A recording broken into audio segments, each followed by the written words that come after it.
أشهد أن لا إله إلا الله وحده لا شريك له وأشهد أن محمدا عبده ورسوله أما بعد فأعوذ بالله من الشيطان الرجيم بسم الله الرحمن الرحيم الحمد لله رب العالمين الرحمن الرحيم مالك يوم الدين إياك نعبد وإياك نستعين اهدنا الصراط المستقيم صراط الذين أنعمت عليهم غير المغضوب عليهم ولا الضالين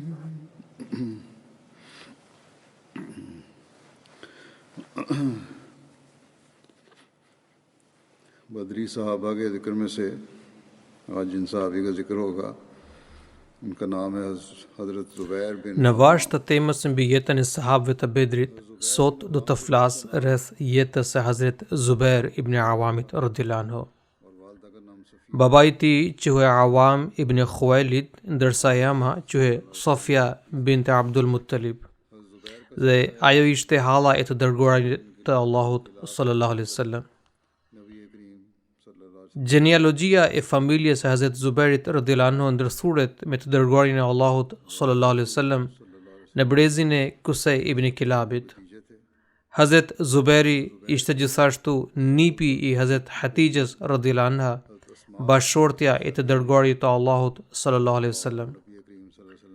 Hazret Zubairi ishte martuar me Hazret Esma radhiyallahu anha, e cila ishte e bija e Hazret Abu Bekrit radhiyallahu anhu.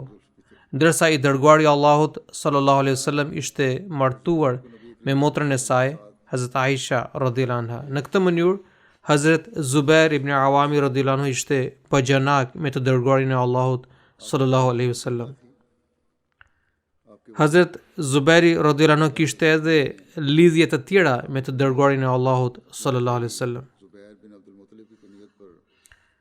Hazrat Zubairi njihe me nofkën Abdullah, pra një zakon arab sipas të cilit prindrit referohen sipas emrave të fëmijëve të tyre. Ndërsa nëna e tij, Hazrat Safia radhiyallahu anha, I kishte dhënë epitetin Abu Tahir Zubair ibn Abdul Muttalib, sipas emrit të vllait të saj. Mirpo Hazrat Zubairi zgjodhi për veten nofkën Abdullah, sipas emrit të djalit të tij, dhe ky u bë më I njohur si epitet.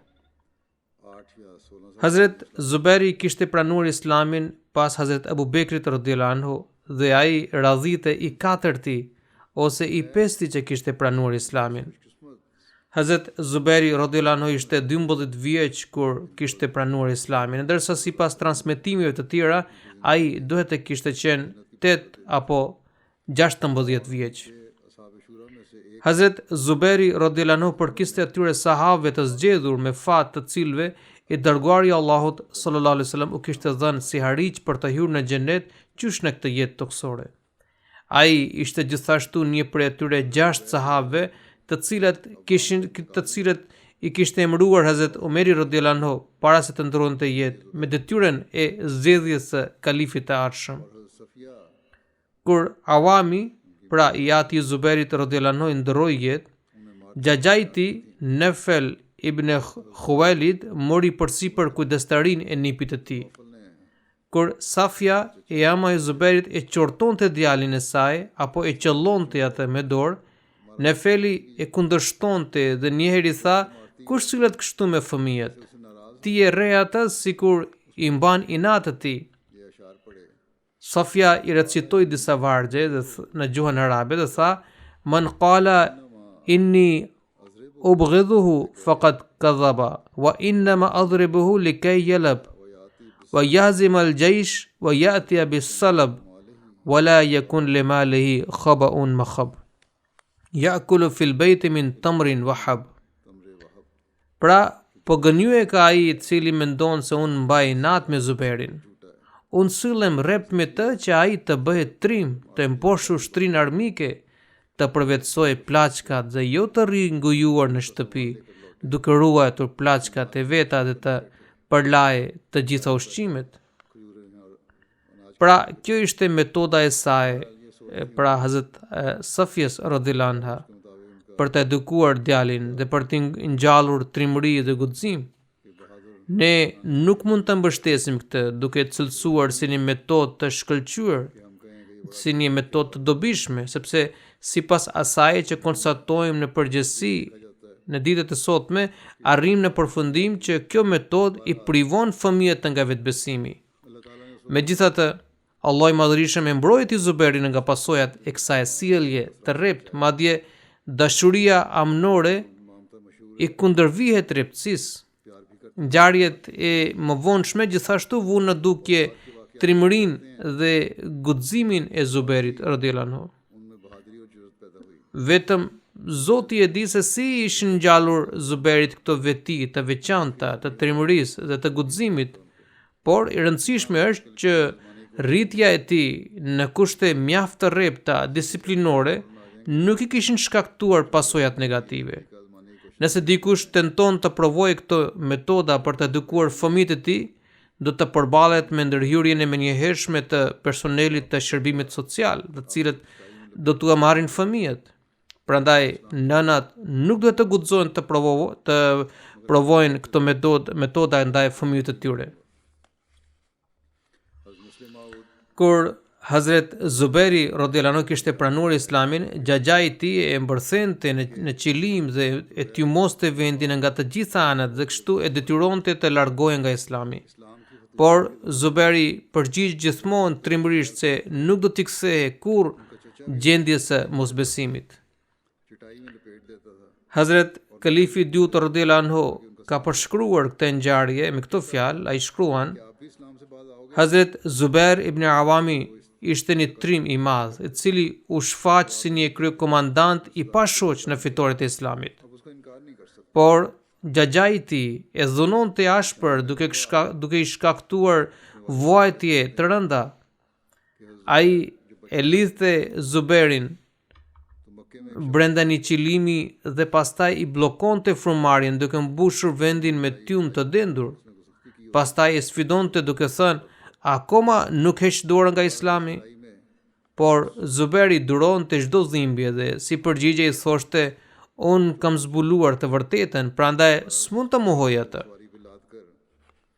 Hisham ibn Urwa transmeton nga babai I tij se një herë Hazrat Zubairi, I cili ishte ende I vogël, ishte zënë keqas me dikë tjetër. Zubairi ishte një fëmijë I vogël, kurse tjetri ishte një burr I rritur. Megjithatë, Zubairi I theu dorën dhe I rahu keq. Të afërmit e tij e ngarkuan personin I cili kishte mbetur I plagosur në një kal dhe e sonën para Safies, pra nënës së Zubairit, për t'i treguar se çfarë kishte bërë djali I saj. Ata nuk I shpjeguan as pak se kush kishte faj, por thjesht I treguan gjendjen e së plagosurit. Hazrat Safia u recitoi disa vargje duke çmuar trimërinë e Zubairit dhe u tha: kaifa ra'aita Zubran akhta wa tamran o mushma'ilan saqran. Si gjete Zubairin? Ai kishte kujtuar se buk e djath se do ta përlash kollaj dhe do ta sillesh me të si të tekët ty? Me siguri ai është një skifter që I sulet pres dhe e rrëmben vrullshëm. Hazret Zubairi radhiyallahu anhu kishte mërguar 2 herë drejt Abisinis dhe kur mbriti në Medinë pas hijretit, ai ndeni te Mundhir ibn Muhammedi radhiyallahu anhu. Bashortja e Zubairit, Hazret Esma radhiyallahu anha, përcjell këtë rrëfim dhe thot: Isha 7 zan kur u nisëm për hijret nga Meka në Medinë. Kemi bërë ndalim në Kuba, ku më lindi Abdullah ibn Zuberi. Unë shkova te i dërguari i Allahut sallallahu alaihi wasallam me foshnjë dhe profeti e mbajti në prehër.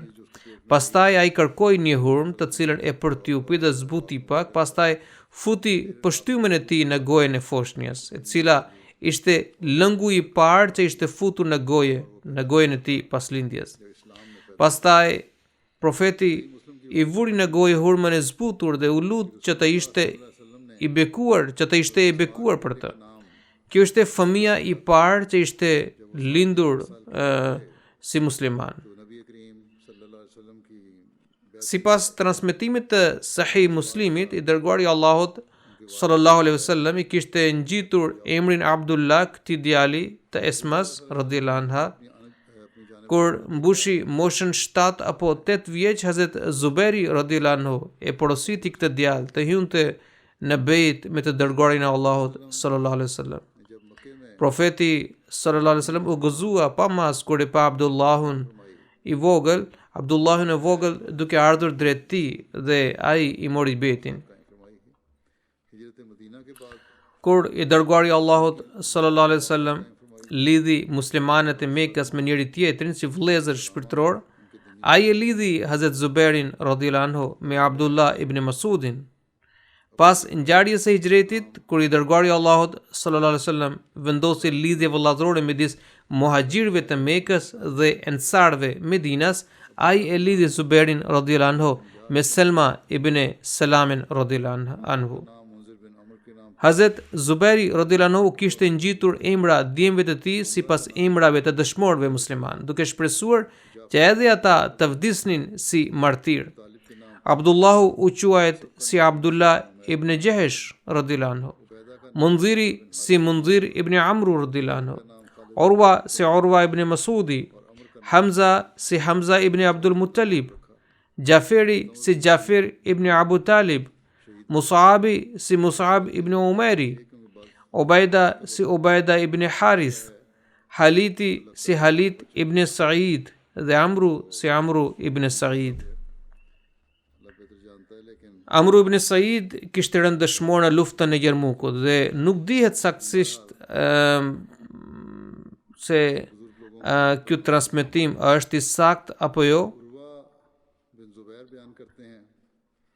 Nuk dihet as viti i lindjes së Abdullahut, i cili ishte fëmia e tij i parë. Allah e di më së miri se a ishin martirizuar ata deri në atë kohë apo jo. Megjithatë, Hazret Zuberi, rëndësia është që Hazret Zuberi radhiyallahu anhu u kishte ngjitur djemve të tij emrat e dëshmorëve. Urwa ibn Zuberi transmeton se Hazret Zuberi radhiyallahu anhu ishte aq shtat lart sa që kur kaloronte këmbët i arrinin deri në tokë. Hazret Abdullah ibn Zuberi radhiyallahu anhu përcjell se e kishte pyetur babain e tij, Hazret Zuberin, se pse nuk transmetonte fjalët e të dërguarit të Allahut sallallahu alaihi wasallam ashtu siç transmetonin Hazret Abdullah ibn Masudi dhe sahabët e tjerë. Ai ju përgjigj dhe tha që kur kam pranuar Islamin, nuk jam ndarë të dërguarit të Allahut sallallahu alaihi wasallam. Mirë po e kam dëgjuar profetin duke thënë që nëse dikush i ngjit atij qëllimisht diçka të pavërtetë, atëherë ka siguruar xhehenemin. Pra ka siguruar xhehenemin për veten. Kjo nuk do të thotë që të tjerët kanë trilluar fjalët në emër të profetit, por unë për veten time pëlqej të jem i kujdesshëm në këtë aspekt dhe nuk dua t'i referoj atij gabimisht diçka që nuk ka thënë dhe si rrjedhoi pasojë ndëshkimin e Zotit. Hazret Sa'id ibn Musaibi radhiyallahu anhu transmeton që Hazret Zubair ibn Awami radhiyallahu anhu ishte i pari i cili e kishte zhveshur shpatën e tij në rrugt të Allahut. Ai rëfen se një herë ndërsa po pushonte në luginën e Metabihut, e cila ndodhe pranë Mekës, Hazret Zuberi dëgjoi një zë që pra që dikush e kishte mbytur Muhammedin sallallahu alaihi wasallam. Ai më njëherë nxori shpatën dhe doli nga shtëpia, por rrugës e takoi vetë të dërguarin e Allahut sallallahu alaihi wasallam. Profeti i bëri thirrje për të ndalur dhe pyeti se çfarë kishte ndodhur. Ai i tregoi se kishte dëgjuar se dikush e kishte martirizuar profetin. Ai, pra i dërguari i Allahut sallallahu alaihi wasallam, e pyeti Zubairin, çfarë do të kishe bërë? Nëse me të vërtetë do të kishte martir ose ata do të më kishin mbytur. Ai i tha, pasha Allahun, unë kisha vendosur të mbysja çdo banor të Mekës. I dërguari i Allahut sallallahu alaihi wasallam bëri një lutje të veçantë për Hazrat Zubairin dhe për shpatën e tij. Hazrat Said ibn Musaibi radhiyallahu anhu ka thënë që ai shpreson se Allahu nuk do të privojë Zubairin kurrë nga bekimet e kësaj lutjeje. Hazrat Zubairi radhiyallahu anhu qëndroi krah për krah me të dërguarin e Allahut sallallahu alaihi wasallam në të gjitha betejat e tij, përfshirë Bedrin dhe Uhudin. Në fitoren e Mekës, Hazrat Zubairi kishte mbajtur njërin prej 3 flamueve të muhaxhirëve. Në luftën e Bedrit, i dërguari i Allahut sallallahu alaihi wasallam shoqërohej vetëm nga 2 kuaj dhe në njërin prej tyre ishte hipur Hazrat Zubairi radhiyallahu anhu. Urwa radhiyallahu anhu transmeton se Hazrat Zubairi kishte marrë 3 plagë të thella nga shpata në luftën e Bedrit dhe Jermukut. Hazrat Urwa shton se 2 prej këtyre plagëve, të cilat Hazrat Zubairi i kishte marrë në luftën e Bedrit, kishin lënë shenja kaq të thella saqë ai mund të fuste gishtat në të. Musa ibn Muhammedi transmeton nga babai i tij se Hazrat Zubair ibn Awami radhiyallahu anhu dallohej nga qallma e tij e verdhë. Këtë qallm e kishte lidhur edhe në ditën e Bedrit, pra në luftën e Bedrit, dhe i dërguari i Allahut sallallahu alaihi wasallam e kishte thënë atij që edhe engjëjt që ishin zbritur në fushën e Bedrit i ngjanin atij, pra i ngjanin Zubairit, për shkak të qallmës që kishte mbështjellaj mbi kryen e tij. Hisham ibn Urwa transmeton nga babai i tij që Hazrat Zubairi i kishte thënë, në luftën e Bedrit duhet të përballoja Ubaida ibn Saidin, i cili njihej me nofkën Abu Dhatil Qirsh. Ai ishte veshur nga koka deri në këmbë në parzmore dhe atij dukeshin vetëm syt. Sapo më tha se ishte Abu Dhatil Qirsh, unë ju vërsula dhe ngula shtizën midis syve të tij. Goditja ishte fatale dhe ai vdiq aty për aty. Hazrat Zubairi gjithashtu kishte thënë që shtiza ishte ngulur kaq thellë në kokën e Abu Dhatil Qirshit saqë i duhet të mbante këmbën në bikrye për të nxjerrë shtizën. Madje kur arriti të nxirrte shtizën me shumë vështirësi, tehet i ishin prishur dhe deformuar. Urwa ka shtuar që i dërguari i Allahut sallallahu alaihi wasallam e kishte kërkuar Zubairit atë shtizë dhe ajo mbeti me profetin sallallahu alaihi wasallam derisa ai ndroi jetë. Pastaj Hazrat Zubairi e mori prap, por më vonë Hazrat Abu Bekri radhiyallahu anhu ja kërkoi shtizën dhe Zubairi i dorëzoi atij. Pas vdekjes së Hazrat Abu Bekrit radhiyallahu anhu, Hazrat Umeri radhiyallahu anhu i kërkoi Zubairit atë shtizë dhe ai ja dorëzoi atij. Më vonë, kur ndroi jetë Hazrat Umeri radhiyallahu anhu, Hazrat Zubairi radhiyallahu anhu mori prap shtizën, por kur Hazrat Usmani ja kërkoi shtizën, ai ja dorëzoi atij. Pas martirizimit të Hazrat Osmanit radhiyallahu anhu, kjo shtizë kishte kaluar në pronësinë e familjes Hazrat Aliut radhiyallahu anhu, por Hazrat Abdullah ibn Zubairi radhiyallahu anhu mori prej tyre dhe ajo mbeti në pronësinë e tij derisa ai kishte rënë dëshmor. Hazrat Zubair ibn Awami radhiyallahu anhu transmeton, në luftën e Uhudit, i dërguari i Allahut sallallahu alaihi wasallam bashkoi prindrit e tij për mua. Pra ai mu drejtua duke thënë të fljofshin prindrit e mi. Hazrat Zubairi radhiyallahu anhu transmeton se në ditën kur u zhvillua lufta e Uhudit, një grua po i afrohej fushës së betejës me shpejtësi. Ajo ishte afruar kaq shumë sa që mund të shikonte kufomat e martirëve. Me që armiqt i kishin gjumtuar dhe shëmtuar trupat e martirëve, i dërguari i Allahut sallallahu alaihi wasallam nuk pëlqeu që ajo të shikonte këtë pamje të rëndë dhe na porositi për ta ndaluar të grua. Hazrat Zuberi radhiyallahu anhu kishte kuptuar se ajo ishte nëna e tij, Hazrat Safia.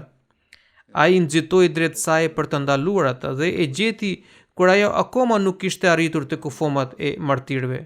Hazrat Safia ishte një grua e fortë dhe e fuqishme. Ajo andaj sa i pa Zuberin, ajo e shtyu me fortë dhe i tha të largohej dhe ajo nuk dëshiron të flas me të. Hazrat Zuberi radhiyallahu anhu i lut se i dërguari i Allahut sallallahu alaihi wasallam e ka porositur që ajo të mos shikonte ato kufoma të gjymtuara. Hazrat Safia u ndal me një herë dhe nxori 2 copë pëlhure dhe tha: "Kam mësuar se vllai im Hamzai ka rënë dëshmor, prandaj kam sjell këto pëlhur për ta qefinosur atë." Sipas një rrëfimi tjetër, Hazrat Safia i kishte thënë Zuberit radhiyallahu anhu që unë e di që ai ka gjymtuar vllain tim. Hamzai ka dhënë këtë sakrificë në rrugën e Allahut, andaj dashtë Allahut do të përmbaj veten dhe nuk do të shfaq pa kënaqësinë. Madje do t'ja kërkoj mirësinë prej Allahut, pra shpërblimin prej tij. Kur Hazrat Zuberi dëgjoi përgjigjen e së ëmës, ai shkoi te i dërguari i Allahut sallallahu alaihi wasallam dhe i rrëfeu fjalët e saj. I dërguari i Allahut sallallahu alaihi wasallam dha leje që ajo të shikonte trupin e vllait të saj. Hazrat Safia doli përpara dhe pa trupin e pajet të vllait të saj. Ajo recitoi ajetin Inna lillahi wa inna ilaihi raji'un dhe u lut për të. Pastaj i dërguari i Allahut sallallahu alaihi wasallam porositi për ta varrosur Hazrat Hamzain. Transmetuesi shton më tej se kur ata qefinosnin Hamzain radhiyallahu anhu në ato 2 pëlhura, ata pan trupin e një sahabi ensar i cili gjithashtu kishte rënë dëshmor në luftë dhe gjende pra trupi i tij ndodhe i ngjitur me trupin e Hazrat Hamzait radhiyallahu anhu. Armiku e kishte trajtuar gjithashtu me barbari dhe njësoj siç kishte bërë me Hamzain. Sahabi u erdhi keq që të varrosin Hamzain me 2 pëlhura, ndërsa ai sahabe ensar të mos kishte asgjë për qefin. Ata vendosën të mbështillin Hamzain dhe atë sahabe ensar me një qefin për secilin, por pas matjes ata mësuan që njëri prej tyre ishte më i gjatë, prandaj ata zgjodhen këtë çështje në bazë të shortit dhe varrosën ata sipas qefinit që i kishte rënë secilit. Megjithatë, pëlhura nuk ishte i mjaftueshme dhe u duhet të plotësonin trupin e zbuluar me barë. Hazrat Jabir ibn Abdullahu transmeton se i dërguari i Allahut sallallahu alaihi wasallam në luftën e Hendekut kishte bërë thirrje që dikush ta njoftonte atë lidhur me çështjen e Banu Qurezës. Hazrat Zuberi radhiyallahu anhu më njëherë u përgjigj kësaj thirrje dhe tregoi gatishmërinë e tij për të kryer detyrën. I dërguari i Allahut sallallahu alaihi wasallam bëri këtë thirrje sërish dhe prapë Hazrat Zuberi radhiyallahu anhu u përgjigj thirrjes së profetit. I dërguari i Allahut sallallahu alaihi wasallam bëri këtë thirrje për herë të tretë dhe Hazrat Zuberi radhiyallahu anhu prapë u përgjigj thirrjes së tij. Atëherë i dërguari i Allahut sallallahu alaihi wasallam tha që çdo profet ka një dishepull dhe Zuberi ishte dishepulli i tij. Hazrat Abdullah ibn Omeri radhiyallahu anhu transmeton që një herë ai dëgjoi dikë duke thënë që ishte djali i dishepullit të dërguarit të Allahut sallallahu alaihi wasallam. Abdullah ibn Omeri u drejtua atij dhe i tha: "Ke të drejtë vetëm nëse je prej dijemve të Hazrat Zuberit." Abdullah ibn Omeri radhiyallahu anhu nuk dinte se ai kishte thënë profetit sallallahu alaihi wasallam këto fjalë për dikë tjetër. Abdullah ibn Zuberi radhiyallahu anhu transmeton se në ditën e Ahzabit e kishin caktuar atë dhe Omer ibn Abi Selma si mbikëqyrës mbi gratë. Kur hodha vështrim në terren, pash një kalores duke shkuar 2 apo 3 herë drejt fortesave të Banu Qurezës. Ai ishte Hazrat Zubair ibn Awami radhiyallahu anhu. Kur u ktheva, e pyeta: "O bab, ju kam parë sot duke kaluar disa herë andej këtej." Ai më vështroi habitshëm dhe më pyeti: ama ke parë për një mend o birë? I dërguari i Allahut sallallahu alaihi wasallam kishte kërkuar që dikush ta njoftonte atë lidhur me gjendjen e Banu Qurayzës. Prandaj kisha shkuar unë drejt fortesave të tyre. Madje kur u ktheve te i dërguari i Allahut sallallahu alaihi wasallam, ai bashkoi prindrit e tij për mua dhe më tha, prindrit e mi fliofshin për ty. Në luftën e Hajberit, Hazrat Muhammed ibn Meslema radhiyallahu anhu kishte mbytur liderin e njohur të hebrejve Merheb për hakmarrjen. Vëllais i tij Yasiri hyri në fushë dhe lëshoi kushtrimin duke thirrur sloganin Men Yebarez. Hazrat Zuberi radhiyallahu anhu doli përpara për t'u ballafaquar me të. Nëna e tij, Hazrat Safia, e cila po e shikonte këtë pamje, këtë ngjarje, i tha profetit sallallahu alaihi wasallam: "O i dërguari i Allahut, më duket se sot djali im do të kurorzohet me gradën e martirit." I dërguari i Allahut sallallahu alaihi wasallam i tha: "Përkundrazi, djali yt do të ketë i përsi ndaj kundërshtarit, i cili do të vritet nga Zuberi." Fjalët e profetit sallallahu alaihi wasallam dolën të vërteta, dhe kur Yasiri doli në fushë beteje për dy luftim, ai gjeti vdekje nga dora e Zuberit. Hazrat Zuberi radhiyallahu anhu ishte njëri prej atyre 3 personave të cilët i dërguari i Allahut sallallahu alaihi wasallam kishte nisur për të zbuluar gruan e cila mbarte fshehurazi letrën e Hazrat Hatib ibn Abi Beltas për mohuesit e Mekës. Ndonse ky episod është përsëritur edhe më parë, megjithatë dua ta cek këtë ngjarje shkurtimisht në lidhje me Hazrat Zuberin radhiyallahu anhu. Hazrat Aliu radhiyallahu anhu transmeton se i dërguari i Allahut sallallahu alaihi wasallam nisi Hazrat Zuberin dhe Hazrat Miqdadin me një mision dhe u tha që kur do ta mbrinin në Roda Khah, ata do të gjenin një grua e cila mbani letër. Ata duhet t'i merrnin letrën dhe të ktheheshin në Medinë.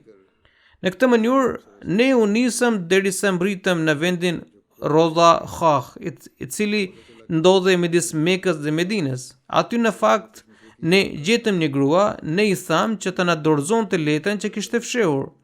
Ajo nuk pranoi se posedonte ndonjë letër. Ne i tham me reptësi se që të na dorëzonte letrën pa u rezistuar, ndryshe ne do të ushtronim dhunë, madje do t'ja heqnim rrobat. E detyruar nga rrethanat, ajo nxori letrën që kishte fshehur në flokë të saj. Ne shpëtuam drejt Medinës dhe ja dorëzuam letrën të dërguarit të Allahut sallallahu alaihi wasallam. Kur u hap letra, ne zbuluam se e kishte shkruar Hazrat Hatib ibn Abi Belta radhiyallahu anhu, drejtuar i udhëtarëve të Mekës, në të cilën ai informonte rreth vendimit të profetit sallallahu alaihi wasallam për të sulmuar Mekën. Profeti sallallahu alaihi wasallam e pyeti Hazrat Hatibin arsyeën për të shkruar këtë një letër të tillë sekrete. Hazrat Hatibi u përgjigj: "O i dërguari i Allahut, ju lutem mos nxitoni në çështjen time. Unë nuk kam lidhje me Qurayshët e Mekës, por thjesht desha t'u bëj favor ndaj tyre. Unë nuk jam kthyer në mosbesim, as që kam lënë fen islame. Dhe këtë veprim nuk kam bërë duke zgjedhur mosbesimin në vend të besimit. Unë veç desha t'i ktheja favor popullit tim, pra popullit Mekës." I dërguari i Allahut sallallahu alaihi wasallam pranoi përgjigjen e Hazrat Hatibit dhe vërtetoi arsyeën e tij. Hazrat Omeri radhiyallahu anhu ishte gjendosur nga kjo ngjarje dhe nga veprimi i Hazrat Beltas. Ai kërkoi leje të dërguarit të Allahut sallallahu alaihi wasallam për ta mbytur atë. Profeti sallallahu alaihi wasallam i tha: "Ai, pra Hazrat Hatibi, kishte marrë pjesë në luftën e Bedrit. A e di ti se Allahu u ka hedhur vështrim nga qielli pjesëmarrësve të Bedrit dhe ka thënë: unë kam falur pjesëmarrësit e Bedrit, pavarësisht çfarë kanë bërë ata."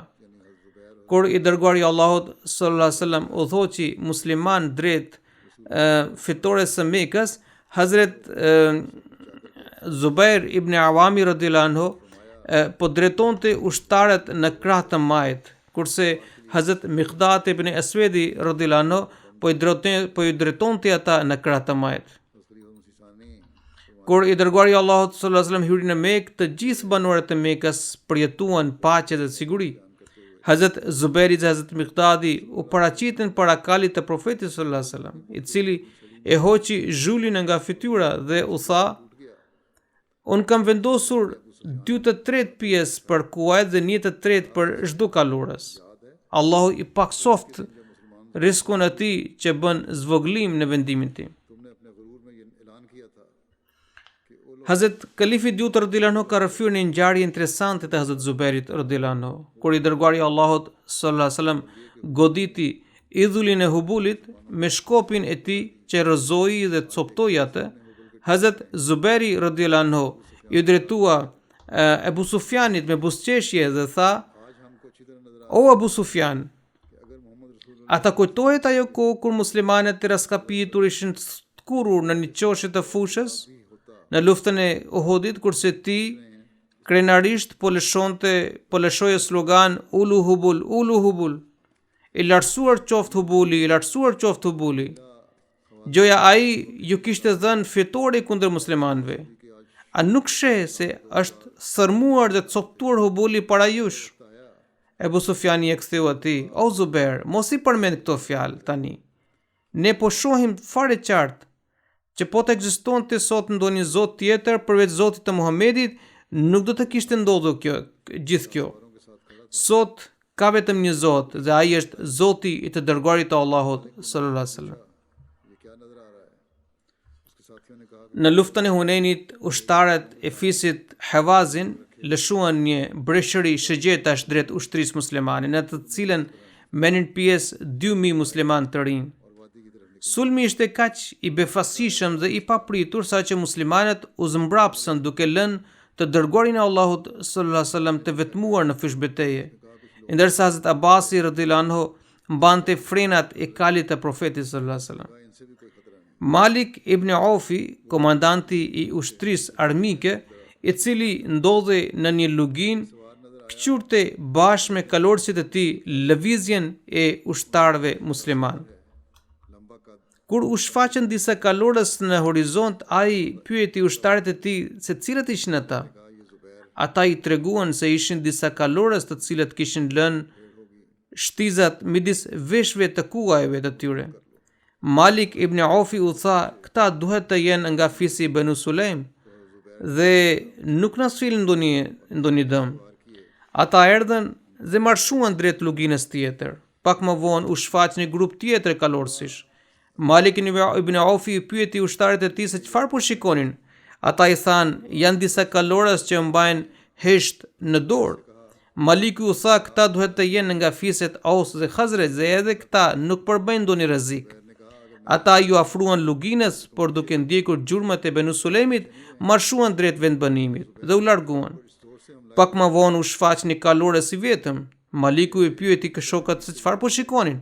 Ata I përshkruan me këto fjalë: "Është një kalorës shtat lart, I cili mban shtizën mbi sup dhe ka një qallën të kuqe në krye." Maliku u tha: "Ky duhet të jetë Zubair ibn Awami. Pasha latin, bëhuni gati dhe do të ndesheni me të." Kur Hazrat Zuberi zbriti në lugin, ai vreti praninë e kalorësve mosbesimtar. Zuberi si një shkëmb qëndroi para atyre ushtarëve dhe luftoi trimërisht me shtizën e tij dhe u dha goditje kaq të forta saqë grupi I ushtarëve armik u detyruan të lironin luginën dhe të merrin rrugën e Aratis. Hazrat Urwa transmeton nga babai I tij që në luftën e Jermukut, sahabët I thanë Hazrat Zuberit: "Përse nuk po sulmoni armikun? Nëse do të hidheni në sulm, ne me siguri do t'ju shoqërojmë." Hazrat Zuberi u tha: "Nëse hidhen në sulm, ju do të mbeteni mbrapa." Megjithatë, ata këmbëngulen se do t'i qëndrojnë për krah në çdo vështirësi. Kështu Hazrat Zuberi radhiyallahu anhu u hodh në sulm duke përmbysur radhët e ushtarëve armik dhe duke qarë rezistencën e tyre. Kur doli Hazrat Zuberi radhiyallahu anhu në krahun tjetër të ushtrisë armike, ai hodhi një vështrim pas tij dhe gjeti që ishte plotësisht I vetmuar.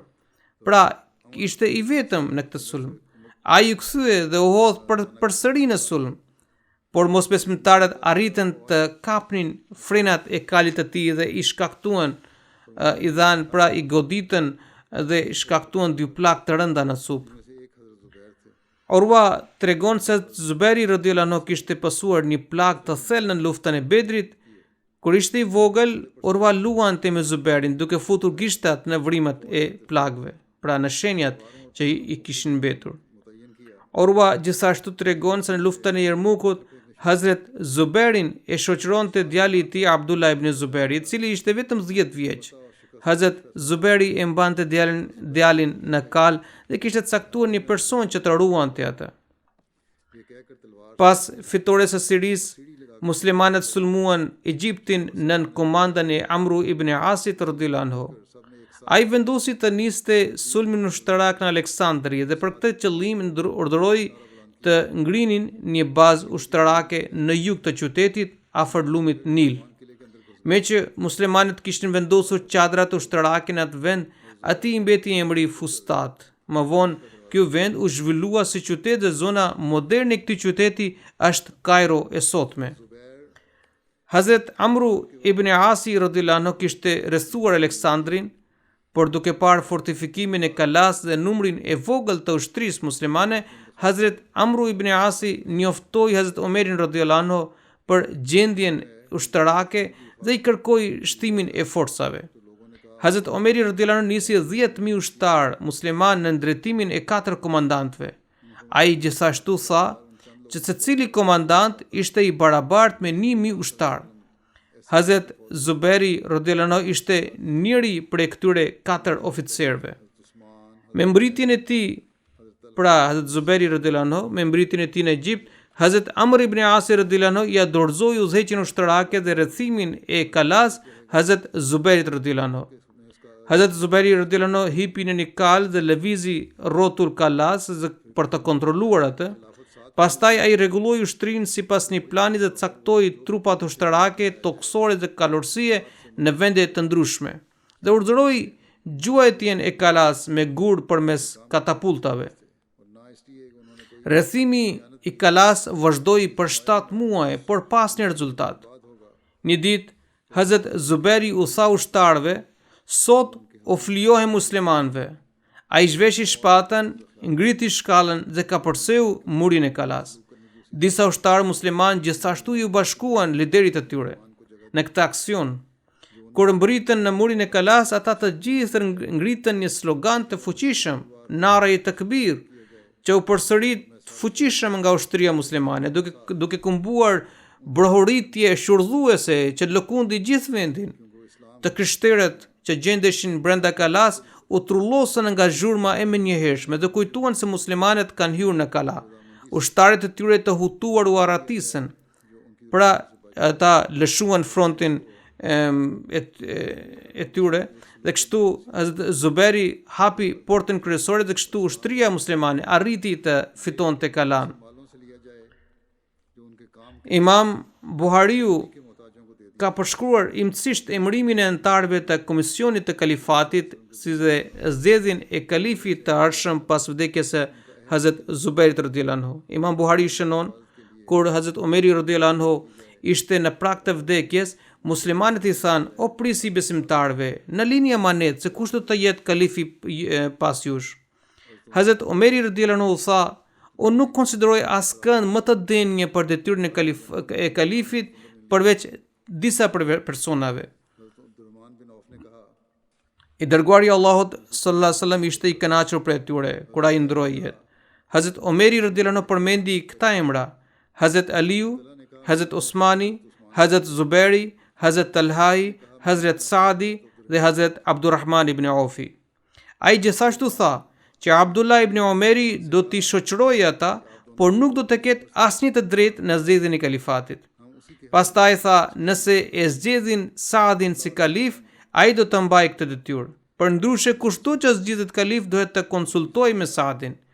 Unë e kisha liruar Saadin nga detyra për shkak të jo për shkak të ndonjë dobësie apo mos përmbushjes së detyrës.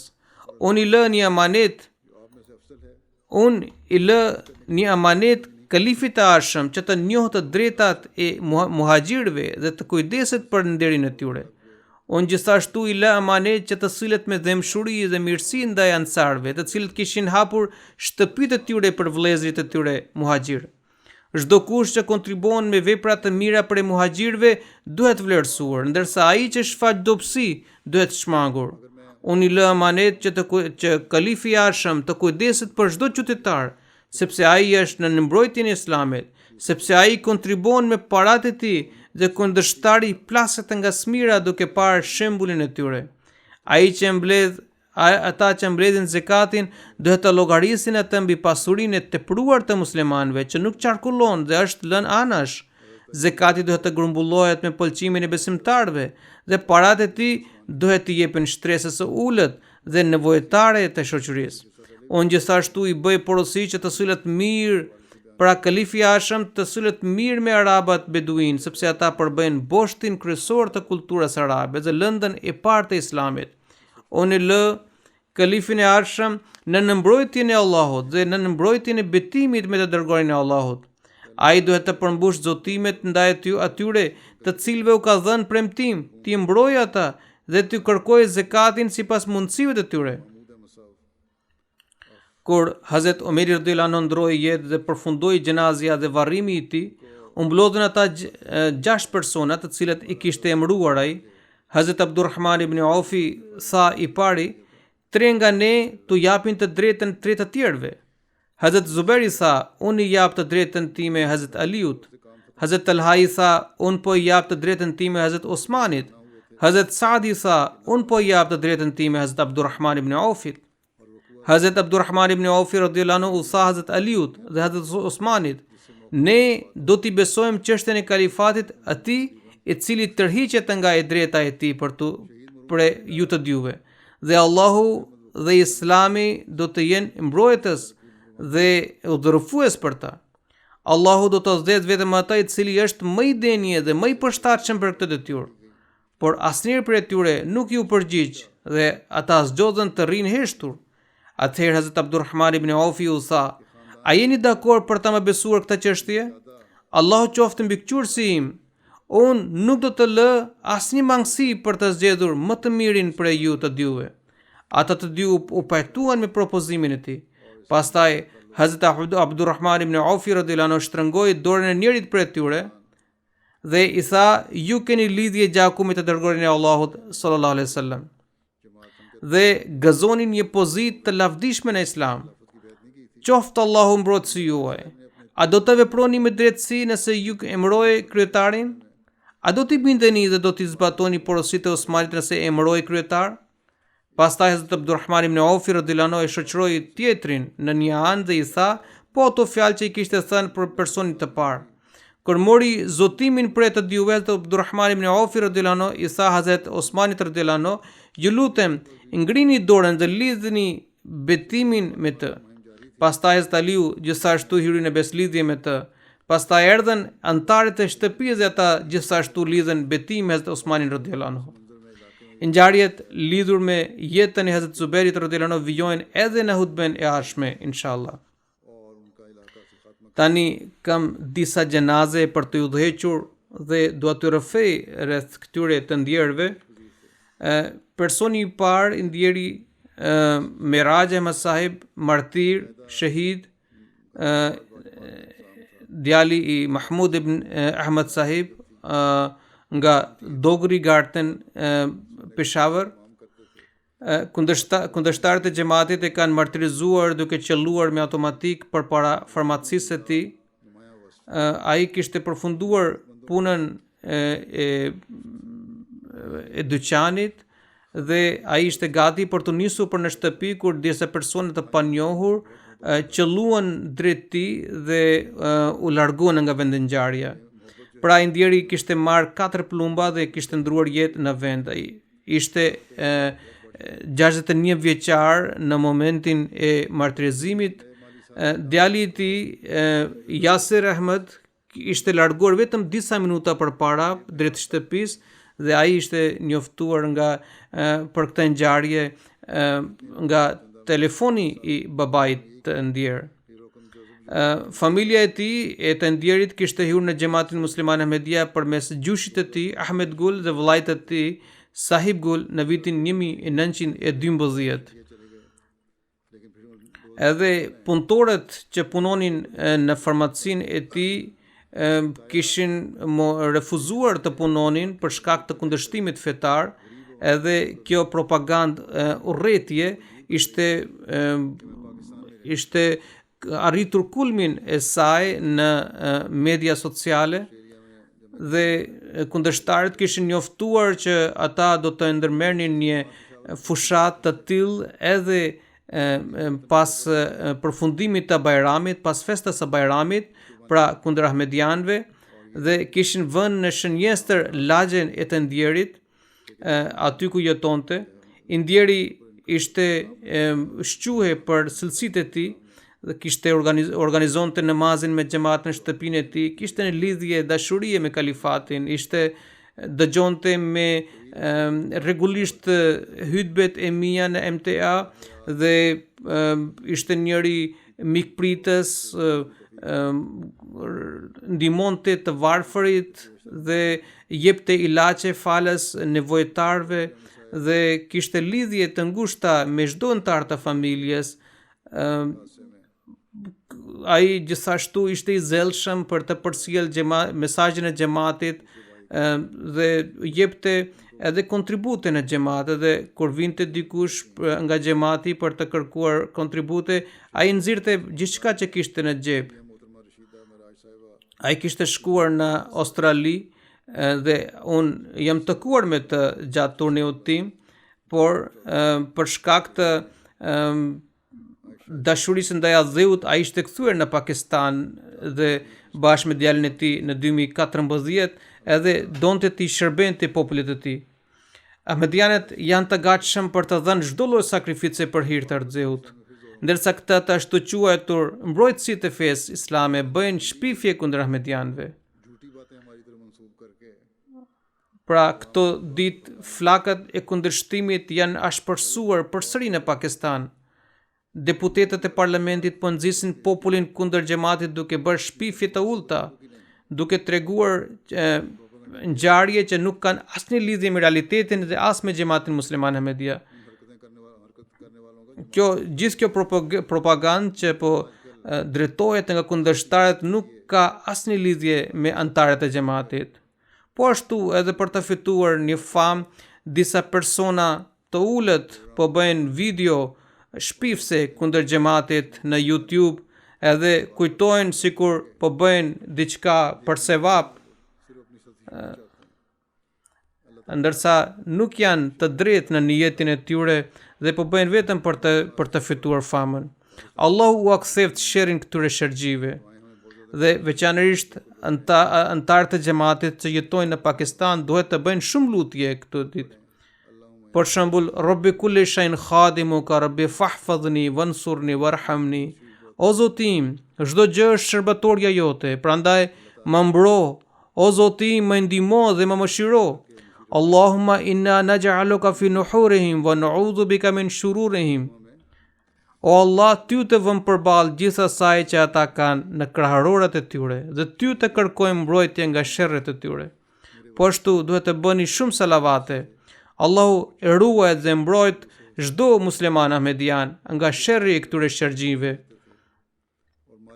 Sa shumë po shtohet ashpërsia dhe armiqësia kundër xhamatit, ne gjithashtu duhet të shtojmë më shumë përkuljen tonë dhe duhet të afrohemi më shumë Zotit. Djali i martirit Yasir Sahib ka thënë që babai im ishte antar i sistemit të testamentit. Ai gjithmonë kujdesej për të tjerët dhe ndihmonte të tjerët me para.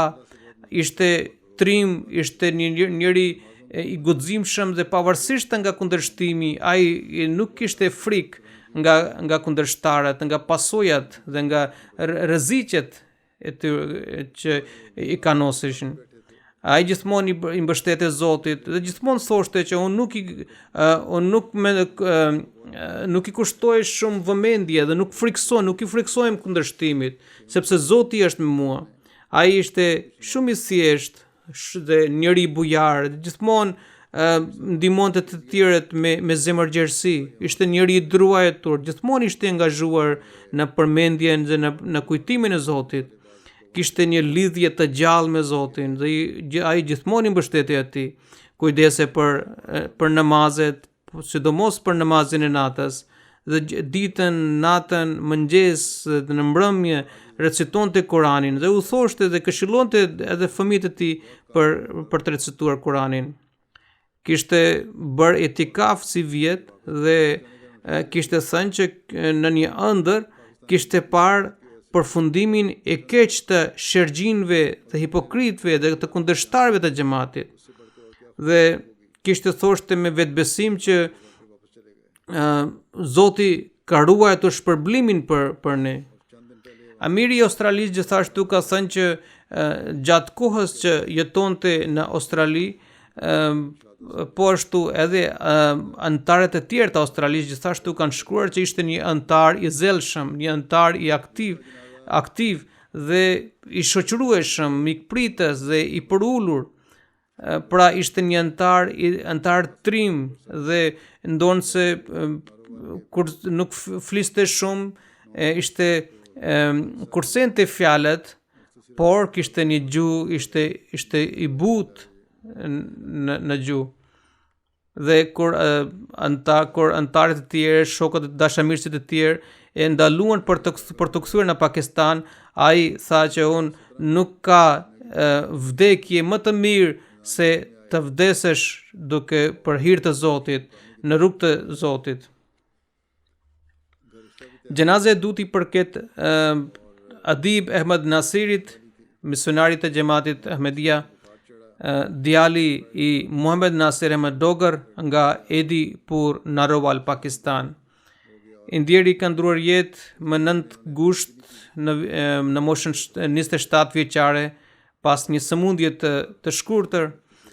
Inna lillahi wa inna ilaihi rajiun. Ai ishte regjistruar në xhamia dhe kishte përfunduar studimet në korrik 2017 dhe po shërbente në xhamat si misionar dhe tani ishte fejuar dhe me 9 gusht do të martohe, por ishin ngjitur ethet tifoide dhe gjendja pastaj ishte përkeqësuar dhe ai kaloi në përqartje.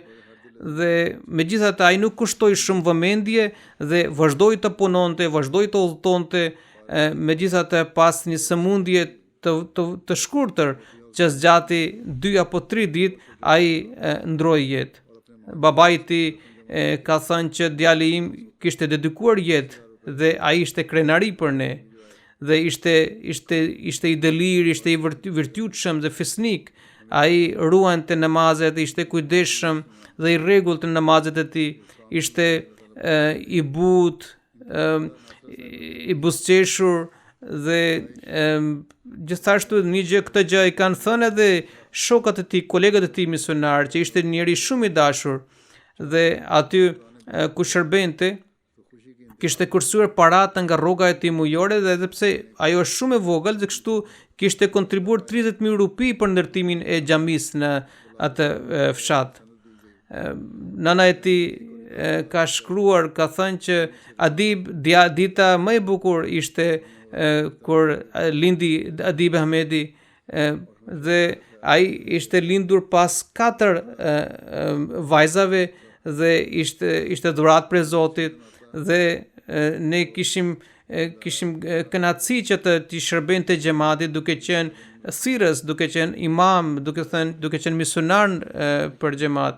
Dhe dita më e bukur, dita e dytë për ne më e bukur ishte kur ai kishte përfunduar studimet në xhamia. Ishte djali i bindur, i dëgjueshëm dhe edhe pse ishte në punë larg nesh, por vazhdimisht interesohej për ne dhe në merrte në telefon dhe pyeste për shëndetin tonë. Ishte i dhemshur dhe i shpirt mirë dhe kur vinte sezioni i grurit, ai pyeste, më thoshte që të ruaja më shumë grurin me që t'i ndihmoja edhe njerëz të nevojtar. Dërgonte videoklipe të kalifëve antarëve të xhamatit dhe shërbente me shpirtin e dedikimit. Punonte me shumë përkushtim dhe sidomos për edukimin, punonte për edukimin e antarëve dhe bashkëpunonte me përgjithësit e xhamatit. Nëse vrente ndonjë dobësi në ndonjë antar, e këshillonte në vetmi dhe jo para të tjerëve, dhe kështu kujdese për nderin dhe sedrën e secilit. Allahu u dhënë prehje dhe qetësi dhe kuraje prindërve të ndjerit për të përballuar këtë dhimbje, dhe Allahu dhënë forcë dhe motrave të tij. Allahu e falt dhe mëshiroft të ndjerin dhe i lartësoft shkallët në xhenet. Gjenazja tjetër i përket Hamid Ahmed Sheikh sahibit, i cili babai i tij quhej Sheikh Muhammad Hussein, i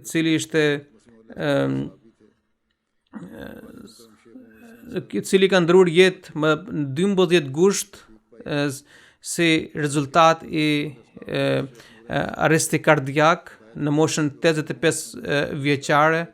Inna lillahi wa inna ilaihi rajiun. Gjushi i tij, Sheikh Nur Ahmed Sahibi, ishte sahabiu mësues të premtuar selam, dhe babai i të ndjerit kishte kryer shkollë në Kadian dhe ishte gjithashtu shoku i klasës i Hazrat Kalifit të dytë radhiyallahu anhu. Ndjeri Hamid Sheikh Sahibi ishte martuar me vajzën e Hazrat Munshi Zafar Ahmed Sahibit të Kapurthalas dhe ai kishte përfunduar shkollimin e tij, studimin e tij në arkitekturë në Londër në vitin 1973, dhe vllai i tij gjithashtu ka shërbyer këtu në xhamat. Ndjeri ka lënë 2 djemë dhe 1 vajzë, dhe djali i të ndjerit Sheikh Abdur Razak, i cili gjithashtu shërben si zëvendës kryetar i organizatës së xhamatit të arkitektëve, ka shkruar që babai im ishte një bab, një djalë, një bashort dhe një gjysh i përkushtuar dhe shembullor. Të gjithë antarët e familjes e donin atë. Ishte një antar i zellshëm dhe i përkushtuar dhe i fisnik i xhamatit, dhe nuk humbte asnjë mundësi për të shërbyer xhamatit, dhe vazhdimisht shkruante kalifit për lutje dhe u thoshte dhe antarëve të xhamatit për të pasur një lidhje të rregullt dhe të vazhdueshme me kalifin. Edhe ai ka qenë edhe në Nigeri, edhe ka shërbyer atje, edhe sipas profesionit të tij ka shërbyer në zbukurimin e xhamive, po ashtu edhe në Pakistan ka shërbyer si kryetar i organizatës së arkitektëve. Megjithatë, pra ka shërbyer në detyra të ndryshme në jetën e tij, i ka shërbyer xhamatit në ndërtimin dhe në zbukurimin e xhamive dhe në shtëpive të misionit. Allahu e mëshiroft të ndjerin dhe ja lartësoft shkallët në xhenet. Inshallah do t'i udhëheq këto gjenaze pas namazit të xumës. जुमे के बाद इंशाल्लाह नमाज जनाजा तीनों की पढ़ूंगा.